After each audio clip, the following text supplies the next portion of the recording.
is Shinto Shiranu. Today we have our first podcast, which we're breaking them up into three segments instead of the hour segment. So it'll now be on Mondays, Wednesdays, and Fridays. We're going to try this format so we can reach more viewership. Now today is just me. Now J. Roth the Jackal is not here, and the reason for that is his mother had surgery, so he's having to take care of her right now. She had knee surgery, nothing bad, but he's got to make sure that she does everything the doctor tells him to do.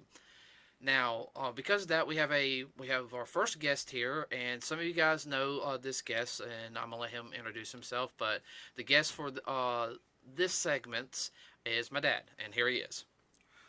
Good evening, everyone.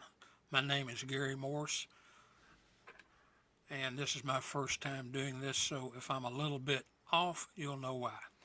Okay, this clarification. It's actually being released during the day, so it is pretty much a little bit past 10 when we put this on YouTube. So it is not. It's evening over here. So okay. So what we're going to talk about is My Hero Academia. Now, if you guys do not know, the My Hero Academia movie, the new one, Heroes Rising, is what it was called. Came out here in America on Wednesday, and I think it goes till this Wednesday. So the last week of February to the first week of March. So we're going to talk about first the series, the first two segments, and then the last segment we're going to do a full movie review because we saw it on Wednesday. So, and we saw it in dub, we did not see it in sub. Nothing against people, the Japanese language, but I'm in front of a computer all day and I don't want to have to read any text at a movie. Okay, so first off, My Hero Academia, I will not get into the schematics on who's the writer or anything of it. I'll put that in the next segment because I do not have my laptop in front of me. And if you hear barking and cat meowing, everybody, that is because my dog, which is a husky, is playing with my cat. Okay, so My Hero Academia, pretty much Japanese X-Men, in my opinion. I would agree with that. In a lot of ways, that was, when I first saw it, that's what came across to me. It says, hey, this is Japanese X-Men. Which is nothing wrong with that. No, nothing wrong.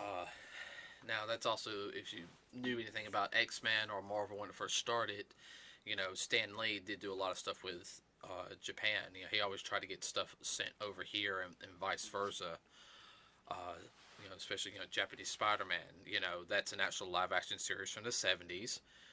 Totally was not Peter Parker, but continuing on, I would have to say with My Hero Academia, the one thing, though, that I think really makes people want to see it is, the main character, Midoriya, Izuku Midoriya, also known as Deku, which is his hero name.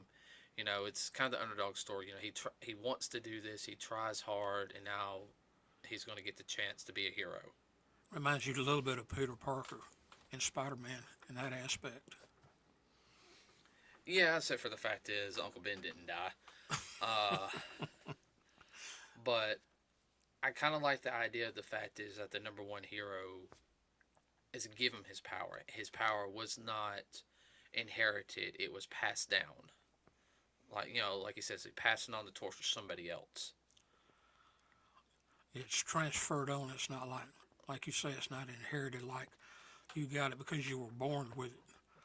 You had to receive it somehow from someone or someplace. Yeah, something that I always kind of got the feeling though with which is called One for All is the quirk power, which I forget all the powers they call as quirks. Is that I don't think this can be passed down to anybody. This is my personal view on it. I think One for All at the same time. I guess it's a type of worthiness. Like if the person's worthy to have it, I don't think it's just like somebody's like, hey, anybody can take it. Well, if they do, it might just be temporarily. It won't be the whole power. Yeah, just a part of it. Right. Now I remember like in the first season, that was one of the big things was him going to UA, the school that his idol went to, All Might, the holder of One for All. Now, something that I will say that I did like, especially at the very beginning, was, the first time he uses it, he pretty much wrecks his whole body apart, showing that, yeah, he has the power, but he has to learn to control it. Right, he's not invincible. He has to, like you say, he has to learn how to use it and use it correctly, so he doesn't wind up hurting himself or somebody else. And that was something that even throughout the whole entire series so far, all the seasons, is that I've noticed that especially second season Bakugo. He's got explosion hands, as I call Sparky McBoom Boom hands. All right.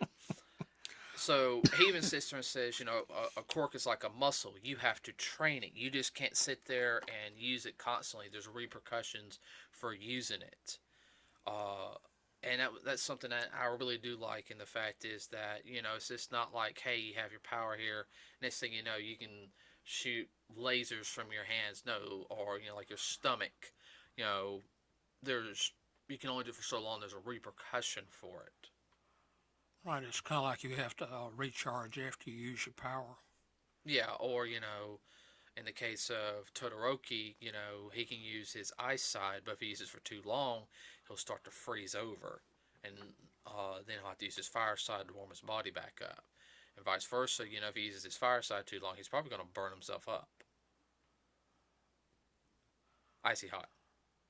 Well, I know who you're talking about. Yeah, Okay. I agree with you. Yeah.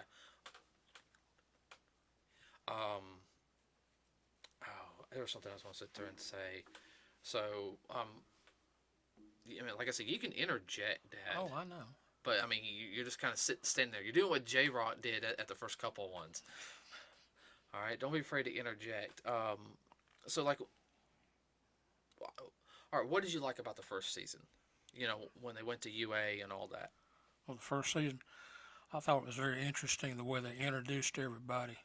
And everybody had to, they were getting a feel for exactly what their quirks were and what their quirks were possibly capable of and how they were going to go about training them to be heroes.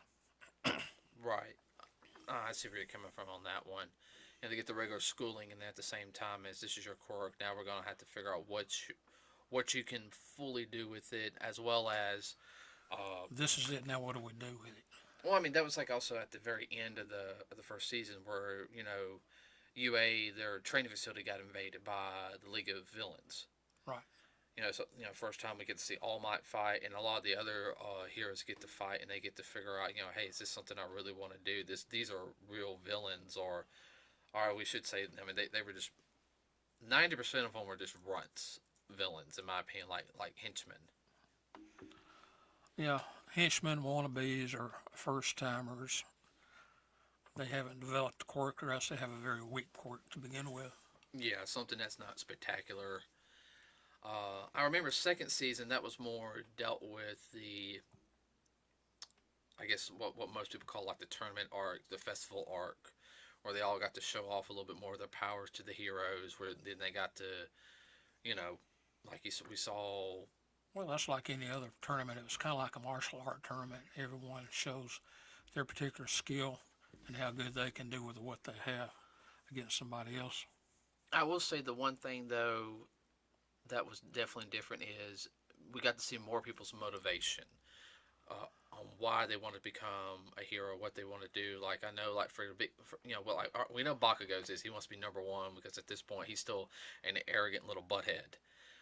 And we know Deku's, Todoroki, he didn't want to be like his father, which, Deku does pretty much get him to open up a little bit more, not be so cold-hearted. We get to see Uraraka, her reasons were, even though for a lot of people might seem selfish, she wants to help her family out. Well, you have to remember, too, these are young people. Teenagers. Yeah, teenagers, and so they have all those emotions and all those hormones racing back and forth, and they're having to figure out who they are, what they are, where they want to go, and what they want to be. Right. I will say this, though. The one thing that I do praise is the fact is that it doesn't show that not everyone comes out of something unscathed. Like, Ida, Ingenium. His older brother, Tensei, got hurt by the villain. Nearly killed. Yeah, by Stain. So we know he's alive and he's wheelchair bound. Now, I have not read any of the manga per se. I've read like a couple like chapters, we've already watched, but I don't think he shows back up. I could be wrong, but as far as I know, he's pretty much wheelchair bound now. He's alive. Well, he's just kind of out of the picture right now. We don't know if he's going to come back in or not. Well, my opinion, he's probably working for his agency because it seems like maybe his dad was all probably would have came out of retirement until the son could take over or another member of the family. He could still be doing like working the intel gathering, getting all the stuff together, doing all the paperwork. Oh, Joey Fun. You ought to know all about paperwork. Haha, very funny. Yeah, that's all I do all day is paperwork. Let's see. I will say meeting when they were doing the internships, who they all went with. You had Kirishima, who has the hardening quirk, and I can't remember the steel hardening guy. They went to that same place. You had Sue, who's the Froppy. Yeah. She went to, I can't remember the hero's name. Went out to seas. But of course that's for her. That's something for her where she could learn a lot because she's able to swim underwater. Well, they try to match them up with people that could help them to develop their quirks and also to find out if they're really cut out for this. Well, that's the whole thing is though. It's like the teachers though did not do anything. The teachers could give them advice, but it's either an agency say, hey, they want you to do the internship here, or you can pick somebody. It was basically sit there and said they were going to let them make their own choices at the same time. Well, like you say, the agency asks for you, or else you try to go with a specific agency. Right. I find it funny that Deku went with, he got chose by Gran Torino. Somebody All Might was scared of. Sitting there, even in his muscular form, he's sitting there shaking, saying, so scary,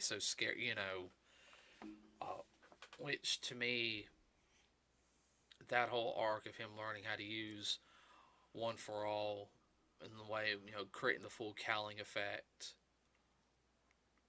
And then from there, him, Todoroki, and Ida fighting Stain. Which, that, to me, I guess the whole thing is it feels like, the way they do it is like every half, there's like the major arc, and then there's like this mini half arc that's in between. It helps sets up for the next arc. Yeah, I can see where that would be advantageous for the storyline. Don't be afraid to speak up into the mic. Yeah. So, this will let everybody know is that he will be joining on some of the other conversations that we will be having, especially when it comes to the Marvel movies, which we will start that up here pretty soon. Yeah, that's going to be fun. So, but what am I trying to get with? I remember second season after. Oh man, what was the second part of second season? I know it was something. And a brain fart. Yeah, I know. I'm having a brain fart too.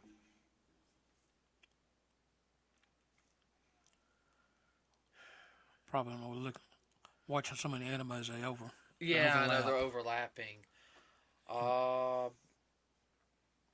Ooh, that felt good. So I remember. Let's see, they got hurt.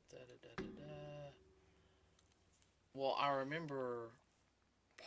Oh man, I can't remember the end of second season. Like I'd probably look over it and be like, oh, okay, I can't remember the end part of the second season.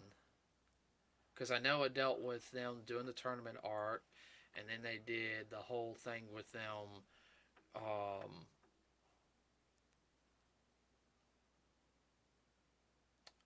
Coming, internship, then coming back.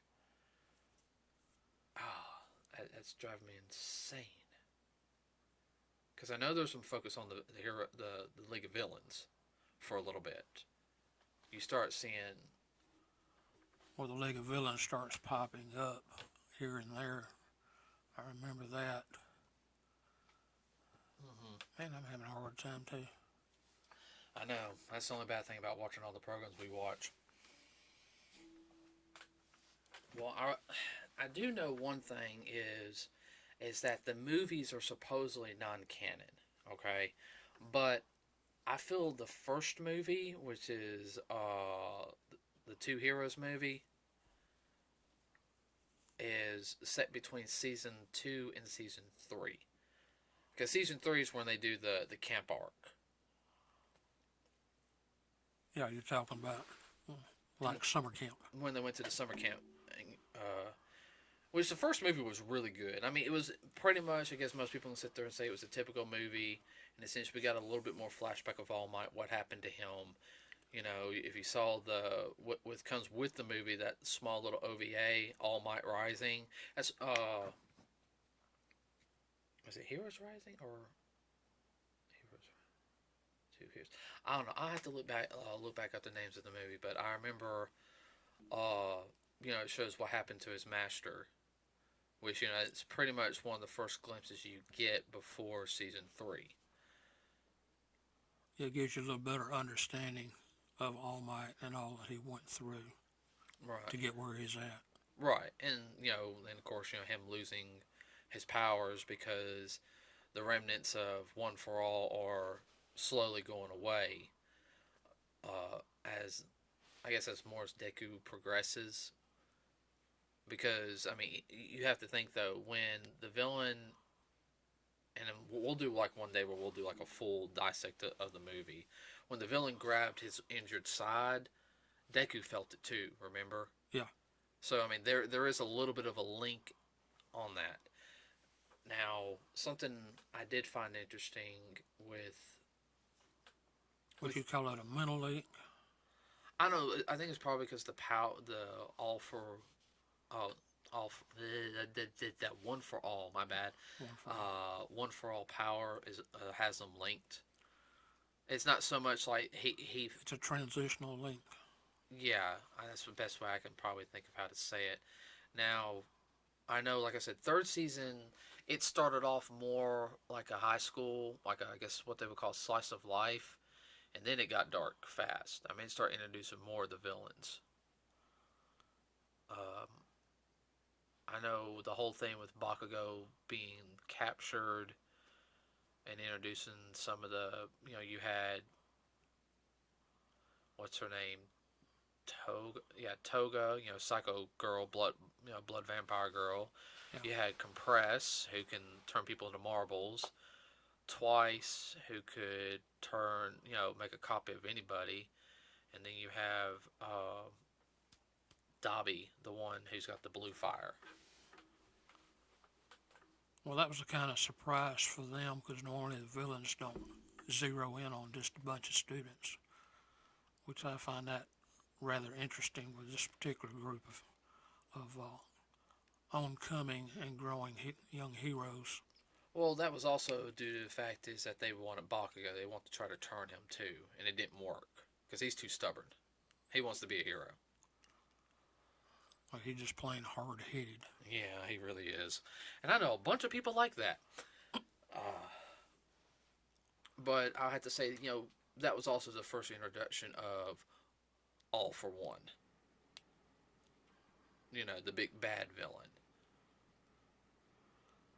Which I'm sure there's a really good backstory dealing with him. But I get the impression that All for One has been around a long time. Yeah, see, I think they said that All for One, they're saying he was around during the creation of, like, when Crooks first manifested. And, I think... Johnny come lately, that's for sure. No. Well, see, that's the whole thing is, though. I mean, he's able to absorb all those quirks and, take quirks. So he's probably got a longevity and whatnot. But at the same time, though, I think it sit there and stated, which I'll have to double check, that his brother had, or somebody like close to him, had One for All originally. And then it's been passed down to a hero person ever since. So like I said, we've gotten a glimpse of some of the previous users. From the festival arc where he was about to be knocked out or walked out of the ring because the guy was doing a puppeteering thing. And then it's like remember like the power activated on its own, and he saw all the images of the previous users. Yeah. I don't think All Might was in that one though. I don't remember. I don't think he was, but it was all the users that were not All Might. Just saw their silhouettes like a shadow of them. Almost like a cameo. Yeah, but of course, I think that was around episode like 50. I think it was, with the fight between All Might and One for All. No, All for One. I hate the name of those quirks. It gets me confused. But I know, like, right now we're watching, like, season 3 pretty much ended with them, getting their provisional license, Deku and Bakugo fighting each other, getting on, I guess, better grounds in a sense. Or, as most people would say, they're Bakugo, he likes to bump chest.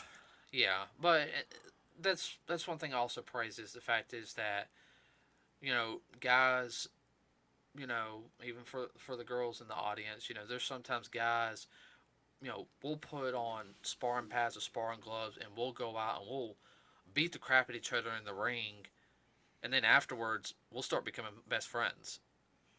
Some people more than others. I know it's kind of hard to explain, but that's how guys are wired. Sometimes that's what it takes. Or as a martial artist would say, you're expressing yourself through your fists and feet.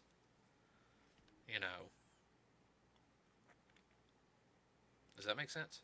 Yeah, makes sense. I don't know how girls... I don't know. Every time I see a girl fight, you girls, and I ain't talking about you girls that pull hair. I'm talking about you ones who actually know how to really fight. Y'all don't.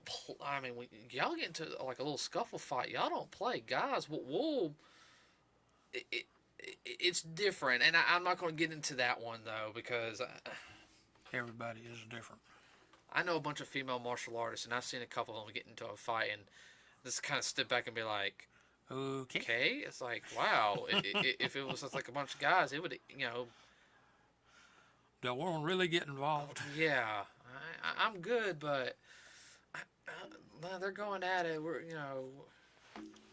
They get that certain look. Mm-hmm. Now, I don't want to talk about season 4, just because of all this stuff in season 4 that's going on right now.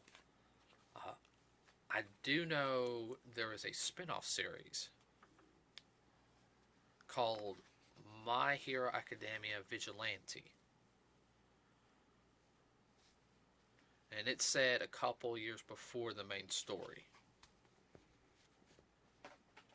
Now, the only thing I know about that one, I've read a couple of the manga chapters. It's actually really good. I do know it's set before because Tensei, Ida's brother, is in it. And he's not injured.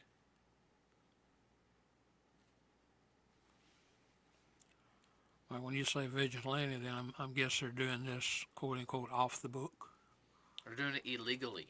Yeah, off the books. Yeah. Behind the scenes. But I do know it deals with the drug, the quirk-enhancing drug. That's part of one of the big parts of the beginning story arc.